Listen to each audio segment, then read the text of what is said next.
Police வேலைக்கு ஆள் எடுக்கிறாங்கன்னு பேப்பர்ல நியூஸ் வருது, நீயும் அதை படிக்கிற. அப்படி இல்லனா உன் வயசுல இருக்க யாரோ ஒருத்தவங்க போலீஸ்ல பெரிய பதவியில இருக்கிறத பாக்குற.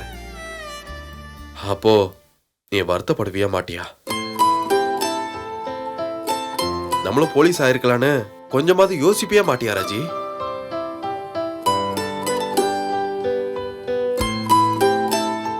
என்ன யோசிக்கிற? பதில் சொல்லு. தெரியலையே. இப்ப நான் கேட்ட கேள்விக்கான பதில்ல தான் எல்லாமே இருக்கு. நீ நல்லா யோசி. இன்னைக்கு நைட்டு வரைக்கும் டைம் எடுத்து நல்லா யோசி. ஏன் அப்பா உன் அப்பா, ஏன் அம்மா உன்னோட அம்மான்னு எல்லார பத்தியும் யோசி.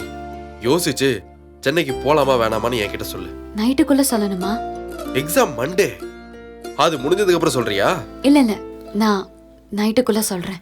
இங்க பாரு, நீ போலீஸ் வேலைக்கு போறேன்னு முடிவு பண்ணிட்டேனா, நான் சொன்ன மாதிரியே உனக்கு என்னெல்லாம் பண்ணுமோ அதை எல்லாத்தையும் நான் பண்ணி தரேன்.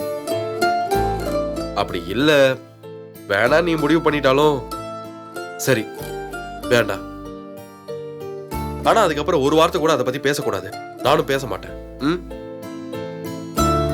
நீயே முடிவு பண்ணிக்கோ. நல்ல முடிவா எடுப்பேன்னு நினைக்கிறேன்.